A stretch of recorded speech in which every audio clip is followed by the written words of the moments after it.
સર્વેને જય શ્રી સ્વામિનારાયણ. નારાયણ સરોવર નૂતન મંદિર સ્વામિનારાયણ મંદિર ભુજ દ્વારા મૂર્તિ પ્રતિષ્ઠા પ્રસંગે શોભાયાત્રાના દર્શન નિહાળી.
તમે તિલક વચ્ચે શું કર્યું છે?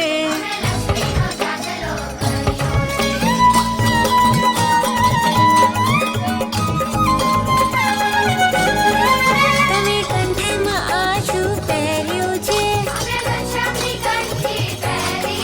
તમે કસિયાથી શું કરો છો?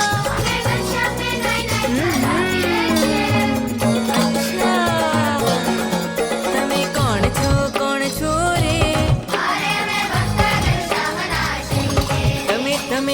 છો રે?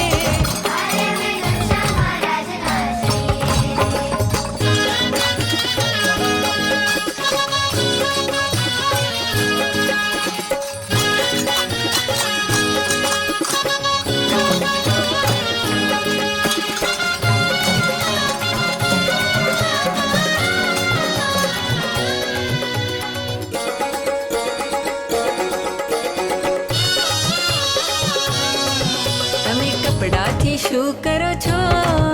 અમે ઘનશ્યામના વાઘા બનાવીએ છીએ. તમે ફૂલડાથી શું કરો છો?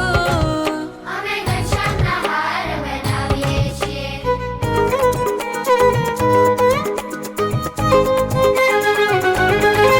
તમે આસન પર શું કરો છો? અમે ઘનશ્યામની પૂજા કરીએ છીએ. તમે લાડવાનું શું કરો છો? અમે ઘનશ્યામના દ્વાર બનાવીએ છીએ. હવે સમજાયું. તમે કોણ છો રે? અરે અમે ભક્ત ઘનશ્યામના છીએ રે. તમે કોણ છો રે? અરે અમે ઘનશ્યામ મહારાજના છીએ રે.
ત્યાંથી શું કરો છો?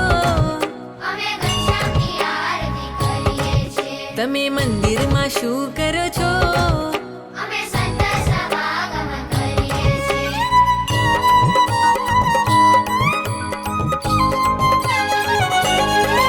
પણ તમે ઘનશ્યામને શું કામ ભજો છો એ તો કહો. તમે ઘનશ્યામ મહારાજના જોધા છો. તમે અક્ષરધામમાં તો જાશો. આહાહાહા. હવે સમજાયું. તમે ઘનશ્યામ મહારાજના જોધા છો. તમે અક્ષરધામમાં તો જાશો. તમે કોણ છો કોણ છો રે? અરે અમે ઘનશ્યામ મહારાજના છીએ. અમે ભક્ત ઘનશ્યામના છીએ. અમે ઘનશ્યામ મહારાજના છીએ. સૌ ભક્ત ઘનશ્યામના છીએ.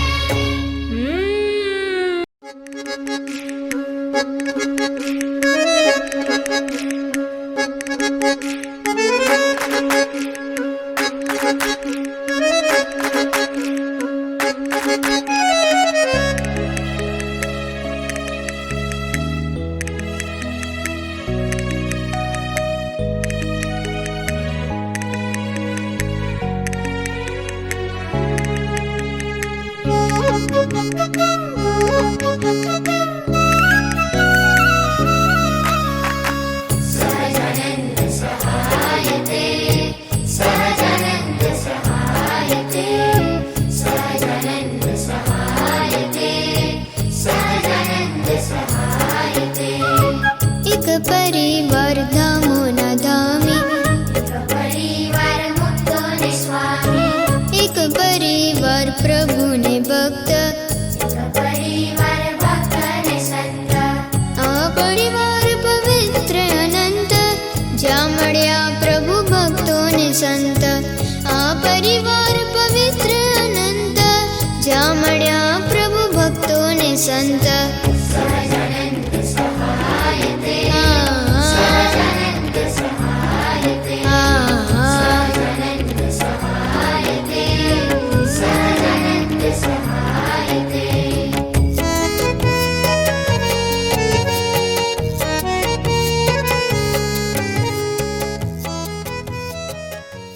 કે આ નારાયણ સરોવરનું બંધારણ જે પવિત્ર તીર્થ છે એને કેટલાક હરિભક્તો દર્શન પણ નહીં કર્યા હોય અને આવા પ્રસંગમાં આવી કરીને તે નારાયણ સરોવરના દર્શન કર્યા. હંસવરદેવ ભગવાન એમણે પણ દર્શન કર્યા હશે. વિશેષમાં આ મંદિર કરવામાં મારા સંતના પહેલા સંકલ્પ ખૂબ પહેલો હતો. ઘણા સમય ત્યાં જમીન માટે તપાસ કરતા હતા તો જમીન ક્યાંક પહેલી મળે નહીં. પણ પછી તો આપણા ટ્રસ્ટી મંડળમાં રામજીભાઈ તાલપુરના રામજી દેવસિંહ વિકરિયા એની પાસે કઈ જમીન હશે. પછી વિચાર કર્યો રાજભાઈ તમે જો જમીન આપતા તો આપણે ત્યાં કને બધું વિશાળ આયોજન કરીએ. આજે શોભાયાત્રા નીકળી ઠાકોરજીની ત્યારે છેક નારાયણ સરોવરથી જઈને અહીંયા સુધી લગભગ 1 કિલોમીટર સુધી હરિભક્તોની લાઈન સમસ્ત ચોવીસીના વાગડના કચ્છના અન્ય ગામોથી જ્યારે આટલી મોટી સંખ્યામાં હરિભક્તો અને સંતો બધા આજે ઉપસ્થિત છે, ખૂબ આનંદ થાય અને ખૂબ ગર્વ થાય કે આપણા અમદાવાદ દેશમાં આટલી ઉન્નતિ ને આટલી પ્રગતિ. ગઈકાલે જ મેં વાત કરી હતી કે 150 થી 300 માણસોને રાખીને અહીંયા જ્યારે આ કામ થયું છે તો એ કોઈ નાની વસ્તુ નથી. અને અહીંયા ધનથી જે હરિભક્તોએ સેવા કરી છે, અહીંયા રહીને જે હરિભક્તોએ સેવા કરી છે એમને ખૂબ ખૂબ ધન્યવાદ છે. સંતોને ધન્યવાદ છે જેમને આ કાર્ય ની દેખરેખ રાખીને આટલું સફળ રીતે આ કાર્ય પૂર્ણ થાય એના પ્રયત્નો યથાર્થ રીતે કર્યા છે. મહારાજે આપણા ઉપર ખૂબ દયા કરીને આ સત્સંગ આપ્યો છે. આપણી હવે જવાબદારી થાય છે કે આ સત્સંગને આપણે દિવસે ને દિવસે કઈ રીતે વિકાસના માર્ગે લઈ જઈએ. અને વિકાસ ત્યારે પામશે જ્યારે આપણા અરસપરસમાં એકતા હશે, પ્રેમ હશે અને દેવ પ્રત્યેની નિષ્ઠા હશે અને મૂળ સ્વામિનારાયણ સંપ્રદાયના સિદ્ધાંતો આપણે એને વળગીને રહીશું, ત્યારે જઈને આ સત્સંગનો વિકાસ થશે. અવસર આવી રહ્યો છે, સમયો જે અમદાવાદમાં આપણે ધામધૂમથી ઉજવવાના છે. શિક્ષાપત્રી લેખનના 200 વર્ષનો સમયો આપણે અમદાવાદમાં વસંત પંચમી કહેતા કે 23 જાન્યુઆરીથી લઈને 27 જાન્યુઆરી 2026 એ હમણાં લગભગ 5 મહિનાથી ઓછો સમય રહ્યો છે.